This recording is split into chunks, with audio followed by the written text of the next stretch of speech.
तो प्यारे बच्चों, जैसा कि आप लोग बिहार बोर्ड से क्लास 12th का त्रैमासिक परीक्षा जून मंथ 2025 में दे रहे हो और आपका लास्ट एग्जाम होने जा रहा है होम साइंस का यानी गृह विज्ञान का, क्योंकि आपका जो लास्ट एग्जाम है प्यारे बच्चों यह 30 जून के दिन लिया जा रहा है, जो कि आपका फर्स्ट पाली में होगा। तो इस वीडियो में हम लोग होम साइंस का ना 100% रियल पेपर लेकर के आए बच्चों। इससे पहले हम लोग ऑब्जेक्टिव का देख चुके थे। इस वीडियो में हम लोग क्या करेंगे, सब्जेक्टिव जो क्वेश्चन है इसका आंसर के हम लोग करने वाले हैं। तो आप पूरा वीडियो को कंटिन्यू देखिएगा, और अगर आप लोग ऑब्जेक्टिव का वीडियो नहीं देखे तो इस चैनल पर अपलोड है, जाके जल्दी से देखिए। नहीं देख पाइएगा तो ऑब्जेक्टिव सब्जेक्टिव दोनों का मैं पीडीएफ के रूप में आपको आंसर दे दूंगा, तो आप डाउनलोड कर लीजिएगा, ठीक है।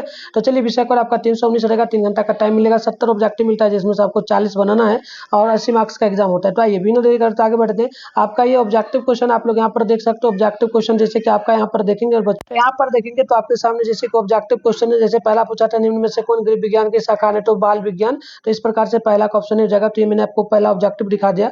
अब सब्जेक्टिव करेंगे। ऑब्जेक्टिव हम लोग कर चुके हैं, सब्जेक्टिव को करते हैं। देखिए, सेशन बी में जो मिलेगा ना, लघु त्रय क्वेश्चन मिलेगा, 20 क्वेश्चन रहेगा, 10 का जवाब देना होगा। एक क्वेश्चन 2 अंक वाला है, तो टोटल आपको कितना मिलेगा, 20 मार्क्स आपको मिलेगा।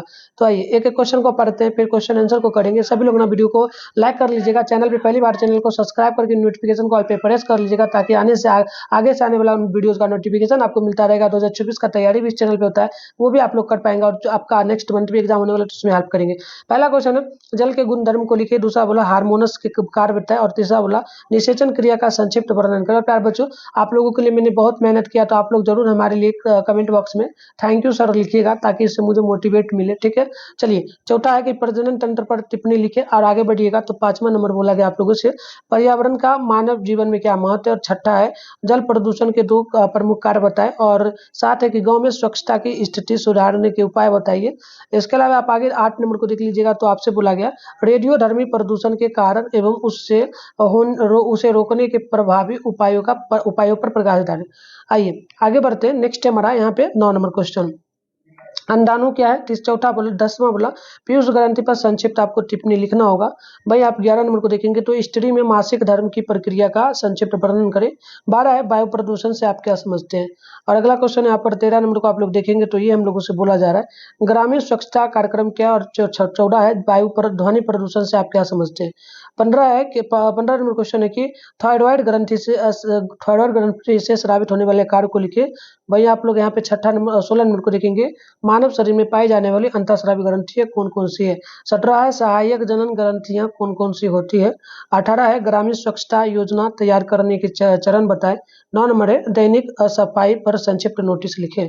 और वहीं आप लोग यहाँ पर 10 नंबर को देखिएगा, मृदा प्रदूषण से आप क्या समझते हैं। तो इस प्रकार से आपका 20 क्वेश्चन था, जो कि आपका 2 मार्क्स बोला था। सबका उत्तर देंगे, आपको टेंशन नहीं लेना है। आगे हम लोग यहाँ पर बढ़ते हैं। तो हमारा नेक्स्ट लॉन्ग क्वेश्चन होता है। लॉन्ग में 8 क्वेश्चन में से 4 का जवाब देना रहता है। 5 मार्क्स वाला एक क्वेश्चन रहता है, तो 20 नंबर आपको यहाँ पर मिलता है। तो आप 21 नंबर को देखेंगे, मानव स्वास्थ्य के लिए स्वच्छता के महत्व का वर्णन करें। 22 से अस्पताल में प्रसव के लाभों का वर्णन करें। वहीं आप लोग 23 नंबर को देखेंगे, तो बोला गया बच्चों को विभिन्न प्रकार की बीमारियों से कैसे बचाया जा सकता है। 24 से अंतःस्रावी ग्रंथियां क्या है, मानव शरीर में पाए जाने वाली अंतःस्रावी ग्रंथियों का वर्णन करें। 25 से रसोई घर में भोजन स्वच्छता का क्या महत्व है। वहीं आप आगे बात करेंगे, तो यहाँ पर हमारा नेक्स्ट क्वेश्चन जो होता है बच्चों, यहाँ पर देखेंगे 26 नंबर को, तो प्रदूषण के कितने प्रकार होते हैं, प्रत्येक का संक्षिप्त करें। और 27 से हार्मोन के प्रकार एवं कार्यविधि पर प्रकाश डालें। 28 से गर्भावस्था में किन किन पोषक तत्वों की आवश्यकता होती है, विस्तार में समझाएं। तो ये 8 क्वेश्चन था, जो कि आपका जो है लॉन्ग क्वेश्चन था। तो इसका उत्तर चलिए मैं आपको फटाफट से सारे क्वेश्चन का उत्तर भी बताता हूँ। तो आइए बच्चों, यहाँ पर हम लोग फटाफट से आंसर देखते हैं, फिर इसका पीडीएफ भी हम कुछ देर में आपको बताएंगे कैसे आप डाउनलोड कर पाइएगा, ताकि पीडीएफ रहेगा तो अच्छे से आप लिख पाइएगा, याद भी कर पाइएगा, ठीक है। चलिए, तो यहाँ पर आप लोग देखेंगे सेशन खंड ब में जो है, इसमें आपको क्या मिलेगा, लघु त्रय क्वेश्चन मिलेगा। लघु त्रय का मतलब शॉर्ट क्वेश्चन मिलेगा आपको। इसमें 20 क्वेश्चन दिया जा रहा है, जिसमें से 10 प्रश्न का जवाब देना है। एक क्वेश्चन के लिए आपको 2 मार्क्स मिलेगा, टोटल 20 नंबर आपको यहाँ पर मिलेगा। तो इस प्रकार से क्वेश्चन है। आप यहाँ पर पहला क्वेश्चन को देखेंगे, जल के गुणधर्म को लिखे। तो आप उत्तर में क्या लिखेंगे, जल के प्रमुख गुणधर्म निम्नलिखित है। आप पहला लिखिएगा, या रंगहीन है, गंधहीन और स्वादहीन। और स्वाधीन स्वाधीन तरल है। तो इस प्रकार से 2 मार्क्स मिला था, पहला क्वेश्चन का उत्तर हो गया। आगे बात करते हैं हम लोग यहाँ पे 2 नंबर क्वेश्चन का। तो हम लोगों से बोला गया हार्मोनस के कार्य बताए, तो लिखिएगा हार्मोन शरीर में रासायनिक संदेश वाहक होते हैं जो विभिन्न शारीरिक कार्यों को नियंत्रित करते हैं या वृद्धि और विकास जो ना या चयापचय प्रजनन मनोदशा और अन्य महत्वपूर्ण प्रक्रियाओं में भूमिका निभाते हैं। तो इस प्रकार से ये भी 2 मार्क्स वाला था, आपका कंप्लीट हो गया। आगे यहाँ पर हम लोग नेक्स्ट क्वेश्चन को देखते हैं। हमारा 3 नंबर है, निषेचन क्रिया का संक्षिप्त वर्णन करें। तो लिखिएगा निषेचन तब होता है जब एक शुक्राणु और एक अंडाणु यानी अंडाणु मिलते हैं और उनके नाभिक जुड़ जाते हैं। देखिए, चूंकि इनमें से प्रत्येक प्रजनन कोशिका का एक अनुगित कोशिका होती है जिसमें मनुष्य को बनाने के लिए आवश्यक अनुवांशिकी का यहाँ पर आप लोग देखेंगे बच्चों, तो ये हो गया। इसके अलावा आप इसमें लिखिएगा अनुवांशिकी सामग्री का आधा हिस्सा होता है, इसलिए उनका संयोजन एक द्विगुणित कोशिका बनाता है। तो इस प्रकार से आप इसका उत्तर लिखेंगे। अब हम लोग यहाँ पर बात करते हैं 4 नंबर क्वेश्चन का। तो देखिए, प्रजनन तंत्र पर संक्षिप्त टिप्पणी लिखना है। तो लिखिएगा प्रजनन तंत्र डैश दे करके आप इस तरीके से लिखेंगे।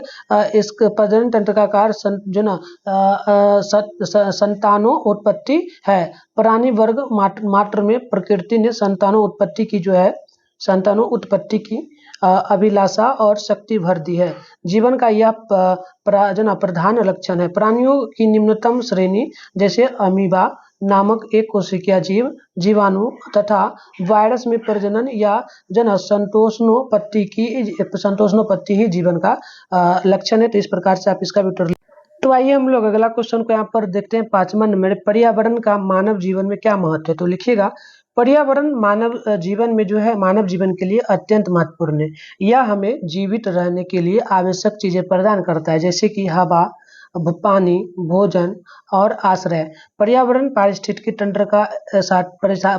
तंत्र को संतुलित रखने में भी मदद करता है, जो सभी जीवित प्राणियों के लिए आवश्यक है। तो ये भी 2 मार्क्स वाला क्वेश्चन था, ये भी आपका उत्तर कंप्लीट हो गया।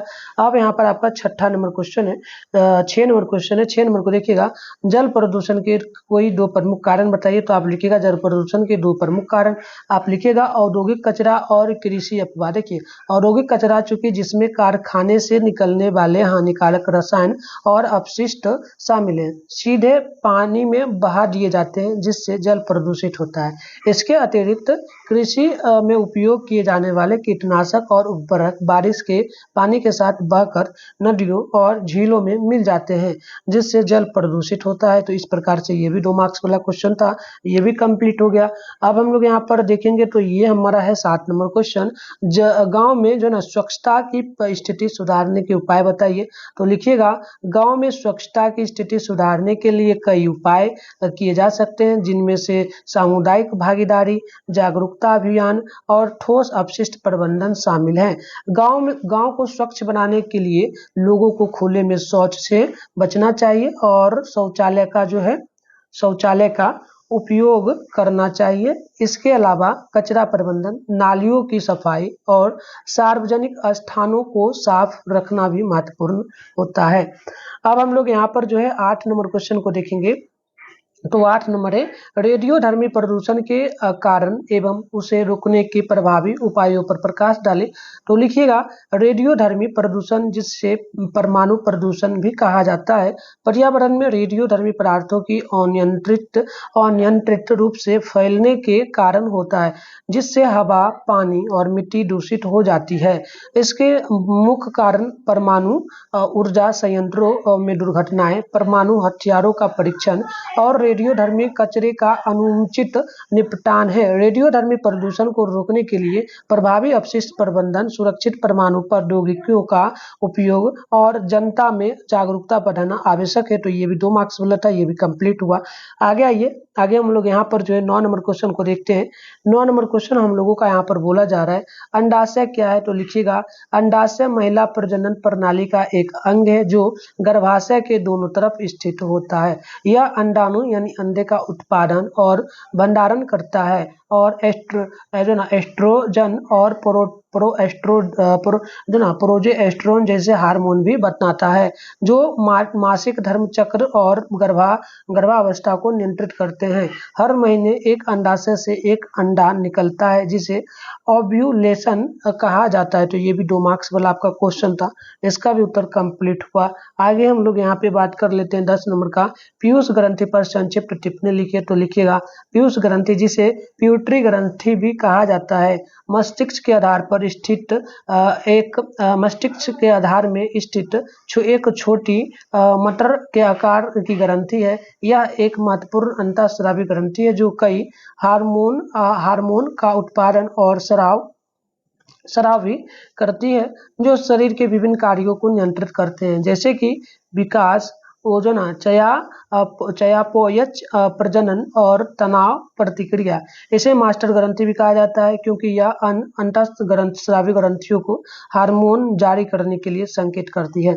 तो ईएस भी 2 मार्क्स वाला था, कंप्लीट हुआ। तो आपको 10 क्वेश्चन बनाना था, 2 मार्क्स वाला था, तो आपका ये 20 मार्क्स कंप्लीट होगा। 40 मार्क्स का आपका क्वेश्चन होता है सब्जेक्टिव में। अब हम लोग लॉग क्वेश्चन को करने से पहले क्या करते हैं ना, गूगल में चले जाते हैं और वहां पर आपको बताते हैं कि कैसे आप इसका पूरा का पूरा पीडीएफ में आंसर की डाउनलोड करिएगा। ठीक है बच्चों, तो चलिए फटाफट से हम लोग गूगल में जो है ना चलते हैं।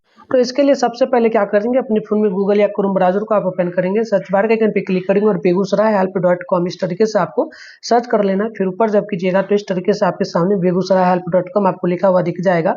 इस पे आपको क्लिक कर लेना है। क्लिक कर लेने के बाद इस प्रकार से इंटरफेस ओपन होगा। यहाँ पर आपको फर्स्ट में व्हाट्सएप चैनल का लिंक मिलेगा, ज्वाइन नाउ जो लिखा है इस पे क्लिक करके आप इस ग्रुप को जल्दी से क्या करिए, फॉलो कर लीजिए, क्योंकि आपको इसी ग्रुप में बहुत सारा अपडेट मिलता रहता है। फॉलो करके जुड़ जाइएगा। अब आंसर की डाउनलोड करना है तो आप आराम से नीचे बढ़ेंगे तो आपके सामने देखिएगा क्लास जो है 11-12 का एक सेशन देखने को मिलेगा। तो ये रहा क्लास 11-12 का सेशन। फर्स्ट में जो है Bihar board class 12 viral paper 2025 लिखा है। आप इस पर जैसे ही क्लिक करेंगे तो आपके फोन में इस तरीके से इंटरफेस ओपन हो जाता है। अब आपको क्या करना है, आराम से स्क्रॉल डाउन करके जो है नीचे चले आना है। आप यहाँ पर देखेंगे तो लास्ट एग्जाम आपका 30 जून के दिन होने जा रहा है, जो कि आपका होम साइंस का फर्स्ट सिटिंग में एग्जाम है। नीचे बढ़ना है, नीचे बढ़िएगा तो इस तरीके से सारा अपडेट आपको दिखेगा। यहाँ साइंस का थोड़ा नीचे बढ़ना है तो यहाँ पर देखेंगे तो आपको क्लास 12 आर्ट्स का देखने को मिलेगा। इसमें आपको क्या करना है, नीचे इस तरीके से बढ़ना है। नीचे बढ़िएगा तो यहाँ पर आपके सामने होम साइंस लिखा हुआ दिखेगा, सामने जो है डाउनलोड लिखा हुआ रहेगा। इस पे आपको क्लिक कर लेना है। क्लिक कर लेने के बाद इस प्रकार से इंटरफेस ओपन होगा। आराम से आपको क्या करना है, स्क्रॉल डाउन करके नीचे चले आना है। नीचे इस प्रकार से आएंगे, इस प्रकार से आएंगे तो यहाँ पर देखिएगा ऑब्जेक्टिव का कंप्लीट आंसर आपको देखने को मिलेगा, सारा का दे दिया गया। 40 क्वेश्चन बनाना है तो हम 40 क्वेश्चन का उत्तर अपडेट करते हैं, बिल्कुल 100% रियल है बच्चों, मैंने दिखाया भी। और सब्जेक्टिव क्वेश्चन का डाउनलोड करना है तो नीचे बढ़िएगा, सब्जेक्टिव आंसर लिखा है, सामने डाउनलोड लिखा है। आप डाउनलोड पे क्लिक करेंगे तो आपके सामने जो इस प्रकार से पीडीएफ में आपका ओपन होकर के आ जाएगा। तो इसको अच्छे से आप इसको पीडीएफ में लेकर के पीडीएफ से डाउनलोड करके लिख सकते हो। तो अच्छे से आप इसको लिख लीजिए। चलिए हम फटाफट से आगे बढ़। तो आइए, मैंने बताया आपको कैसे डाउनलोड करना है, तो डाउनलोड जाकर के आप कर लीजिएगा। अब हम लोग क्या करेंगे, दीर्घ उत्तरीय क्वेश्चन को देखेंगे। इसमें 8 क्वेश्चन है, आपको 4 क्वेश्चन का जवाब देना है। क्वेश्चन 5 मार्क्स बोला है तो टोटल यहाँ पे 20 नंबर आपको मिलेगा। तो आप यहाँ पर 21 नंबर क्वेश्चन को देखेंगे तो आप लोगों से यहाँ पर बोला जा रहा है, मानव स्वास्थ्य के लिए स्वच्छता के महत्व का वर्णन करें। तो उत्तर लिखेगा, स्वच्छता मानव स्वास्थ्य के लिए अत्यंत महत्वपूर्ण है। यह न केवल शारीरिक स्वास्थ्य बल्कि मानसिक और सामाजिक स्वास्थ्य के लिए भी आवश्यक है। स्वच्छता बनाए रखने से बीमारियों से बचाव होता है, आत्मविश्वास बढ़ता है और सकारात्मक सामाजिक संबंध स्थापित होता है। इसके बाद इसमें और आपको लिखना है, इसका महत्व भी देना है। तो आप इसमें लिखेंगे जो है ना, यहाँ पर आप लोग लिख देंगे स्वच्छता के महत्वपूर्ण उपाय हो सकते हैं। तो आप यहाँ पर लिख सकते हैं, पहला में शारीरिक स्वच्छता, दूसरा मानसिक स्वच्छता, तीसरा लिखिएगा सामाजिक स्वास्थ्य, और चौथा लिखिएगा आर्थिक लाभ, और पांचवा लिखिएगा पर्यावरण। तो इस प्रकार से इसका उत्तर दे दीजिएगा। अब आप देखेंगे 22 नंबर क्वेश्चन बोला गया, अस्पताल में प्रसव के लाभों का वर्णन करें। तो आप यहाँ पर लिखिएगा अस्पताल में प्रसव के लाभों का जो वर्णन होगा, आप इस प्रकार से यहाँ से उत्तर लिखेंगे। अस्पताल में प्रसव के कई फायदे हैं, जिनमें से बेहतर चिकित्सा सुविधा 24 आवर 7 यानी कि 24 घंटा एक सप्ताह में, मतलब एको सप्ताह में 24 घंटा निगरानी और जटिलताओं से निपटने की क्षमता शामिल है। अस्पताल में प्रसव से माँ और बच्चे दोनों के लिए सुरक्षित और आरामदायक वातावरण सुनिश्चित होता है। आप इसमें लिख सकते हैं, आप इसमें ऑल क्या लिखेंगे तो देखिएगा, अस्पताल में प्रसव के लाभ, यहाँ पर लो आकर ब लिखना था, इस प्रकार से लाभ लिख दीजिएगा। पहला आप यहाँ पर लिख दीजिएगा, पहला उन्नत चिकित्सा सुविधा, दूसरा लिखिएगा जटिलताओं से निपटने की क्षमता, तीसरा होगा दर्द प्रबंधन, और चौथा लिखिएगा सुरक्षित वातावरण, पांचवा लिख दीजिएगा आरामदायक वातावरण, छठा लिखिएगा स्थानपान में सहायक। तो इस प्रकार से 22 नंबर का कंप्लीट उत्तर होगा। अब आप यहाँ पर 23 नंबर को देखेंगे तो 23 नंबर क्वेश्चन है कि बच्चों को विभिन्न प्रकार की बीमारियों से कैसे बचाया जा सकता है। तो उत्तर लिखिएगा, बच्चों को बीमारियों से बचाने के लिए कीट टीकाकरण, अच्छी स्वच्छता, स्वस्थ आहार और पर्याप्त आराम जैसे कई उपाय किए जा सकते हैं। आप इनमें से उपाय भी लिख दीजिएगा। आप उपाय में लिखिएगा क्या क्या, तो देखिए सबसे पहले विभिन्न उपाय लिखिएगा या निम्नलिखित उपाय लिख दीजिएगा। पहला लिख दीजिएगा टीकाकरण, दूसरा स्वच्छता, तीसरा लिखिएगा स्वस्थ आहार और चौथा लिखिएगा पर्याप्त आराम। इसके अलावा 2 पॉइंट और इसमें लिख दीजिएगा कि पाँचवा में सुरक्षित पेयजल और छठा में डॉक्टर से सलाह।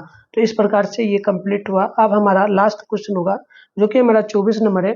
देखिए अंतःस्रावी ग्रंथियां क्या है, पहले तो ये पूछा, फिर मानव शरीर में पाए जाने वाली अंतःस्रावी ग्रंथियों का वर्णन करता। आप लिखिएगा अंतःस्रावी ग्रंथियां नलिका विहीन ग्रंथियां हैं जो हार्मोन नामक रसायनों का उत्पादन करती है और सीधे रक्त प्रवाह में छोड़ती है। ये हार्मोन शरीर के विभिन्न कार्यों को नियंत्रित करते हैं जैसे कि विकास, चयापचय और प्रजनन। मानव शरीर में कई अंतःस्रावी ग्रंथियां पाई जाती हैं जिनमें से पीयूष ग्रंथि हो गया, थायराइड ग्रंथि हो गया, अधिवृक्क ग्रंथि हो जाएगा, अग्नाशय, अंडाशय यानी महिलाओं में और विरेचन पुरुषों में शामिल हो जाएगा। तो इस प्रकार से आपको जो है बनाना था इसमें 5 मार्क्स वाला एक क्वेश्चन था, चार क्वेश्चन बनाना था, तो आपको 20 नंबर यहाँ पर मिला। तो आपका ये कंप्लीट हो चुका है बच्चों। इसका पीडीएफ जाकर के आप डाउनलोड कर लीजिए। मिलते हैं नेक्स्ट वीडियो में, तब तक के लिए बाय बाय।